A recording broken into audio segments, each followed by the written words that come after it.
pouvoir affirmer sans trop me tromper que vous avez tous eu à un moment une excellente idée. Et que malheureusement, statistiquement, pas plus de 4 ou 5 d'entre vous vont finalement passer à l'acte et créer leur entreprise. Et c'est bien dommage. Alors les raisons sont relativement classiques. On n'a pas le temps, on a peur. Et c'est surtout qu'en école de commerce, on nous apprend que pour lancer une nouvelle activité, il faut avoir un business model bien étudié, il faut monter un business plan, il faut faire de jolis tableaux pour expliquer qu'on va être très riche dans quelques années, il faut faire une étude de marché, etc. etc. Bref, tant qu'on n'a pas tous ces feux qui sont verts, il est urgent de ne rien faire. Et c'est bien dommage. Alors il se trouve que l'année dernière, j'ai eu la chance d'être à votre place, assis dans la salle, et j'ai pris quelques baffes en écoutant certains talks. Et il y en a un qui m'a particulièrement marqué, que je voulais partager avec vous, c'est le talk de Tom Vujek, qui nous a parlé du Marshmallow Challenge. Alors qu'est-ce que c'est? Écoutez, c'est un challenge, un scénario qu'il a joué avec une centaine de groupes homogènes de personnes, des patrons du CAC 40, des jeunes diplômés d'écoles de commerce, d'ingénieurs, des architectes. Et il leur a demandé, en 18 minutes, avec des spaghettis secs, du scotch, de la ficelle et un marshmallow, de construire un édifice qui serait le plus élevé possible, avec à son sommet le fameux marshmallow. Voilà. Donc assez intéressant. Et le résultat des courses, je vais vous livrer juste les plus mauvais et les plus intéressants. Alors les plus mauvais, deuxième baffe, ce sont les jeunes diplômés d'école de commerce, dont je faisais partie. Alors il se trouve qu'en analysant un petit peu, sur 18 minutes qu'on leur avait données, ils ont passé 15 minutes à savoir qui allait commander.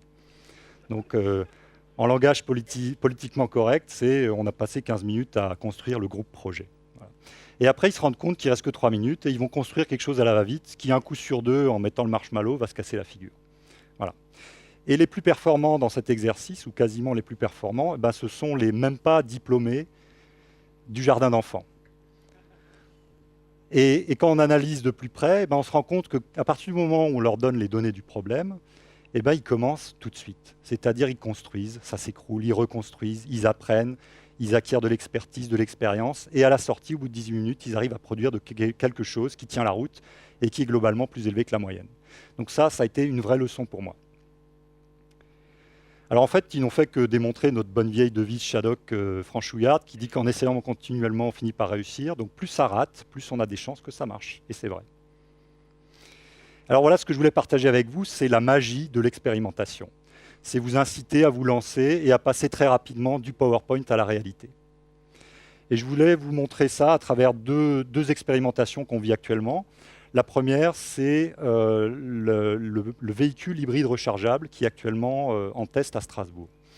Donc on a la ville avec l'ADEME, avec Toyota et avec EDF, qui ont décidé de faire une expérimentation grandeur nature. Donc on a une centaine de véhicules à Strasbourg, un chez nous, une infrastructure de charge qui est déployée en entreprise, à domicile et dans des parkings publics, et ça tourne depuis maintenant un petit peu, on va en parler tout de suite, mais ça va durer 3 ans.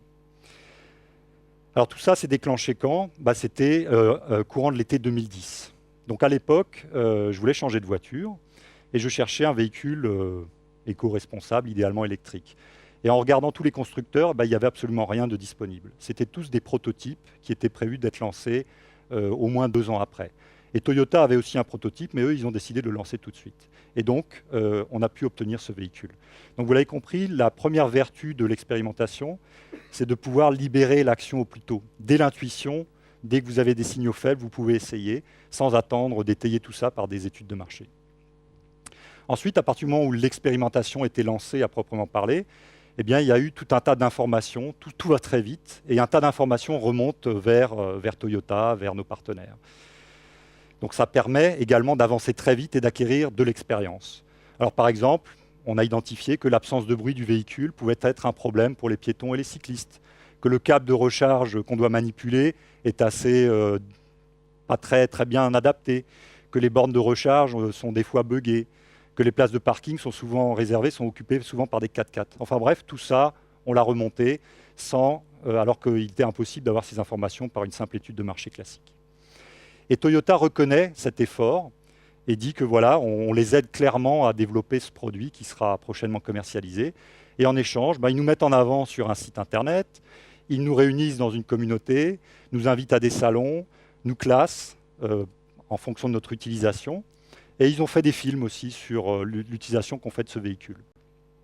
Et je voulais vous livrer juste cette image d'une utilisatrice au Portugal qui explique dans le film qu'elle a l'impression de participer à un projet qui va changer la façon de penser et la façon de vivre. Et là, je dis bravo, bingo, parce que Toyota a réussi à nous faire passer d'un statut de bêta-testeur, de cobaye, et nous emmène vers un monde où nous sommes des ambassadeurs, des pionniers. On a la sensation d'être des pilotes d'essai ou le premier homme sur la Lune. Et à partir du moment où on arrive à mettre les gens dans cet état d'esprit, tout est possible.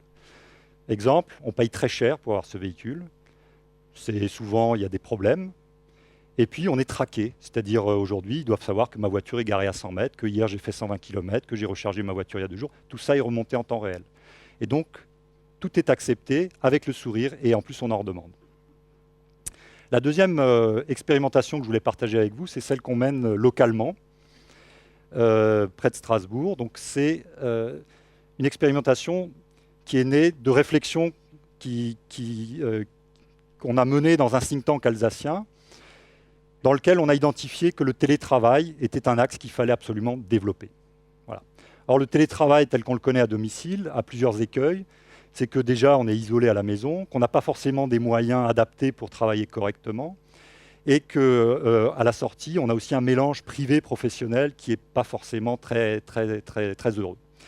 Et donc est née l'idée de développer sur toute l'Alsace des télécentres, un réseau maillé de télécentres qui permettrait d'aller télétravailler à proximité de son domicile en y allant à pied quelques jours par semaine.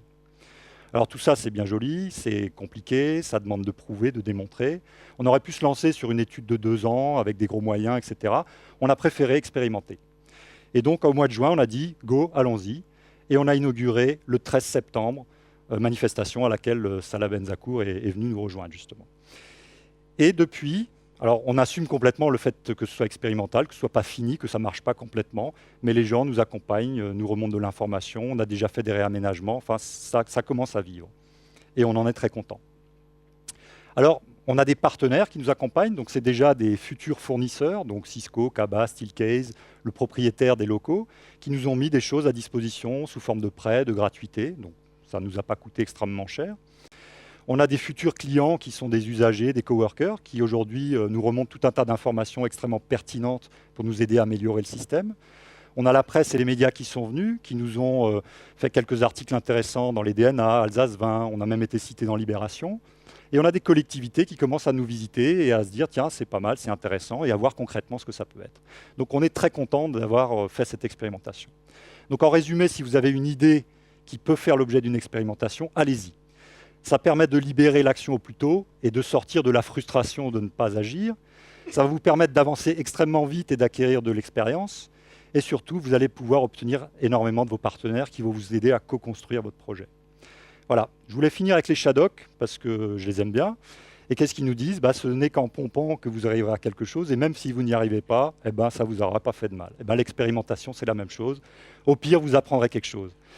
Et pour terminer, je voulais partager cette image avec vous, parce qu'on est dans une période extrêmement anxiogène de crise. Alors la crise, oui, on nous culpabilise, c'est terrible, c'est la fin du monde, etc. Mais en même temps, la crise, c'est une période où de nouveaux possibles se présentent à nous. Et plus on est dans la crise, généralement, plus on est créatif. Donc je pense que l'année prochaine, on est tous condamnés à être extrêmement créatifs. Merci beaucoup.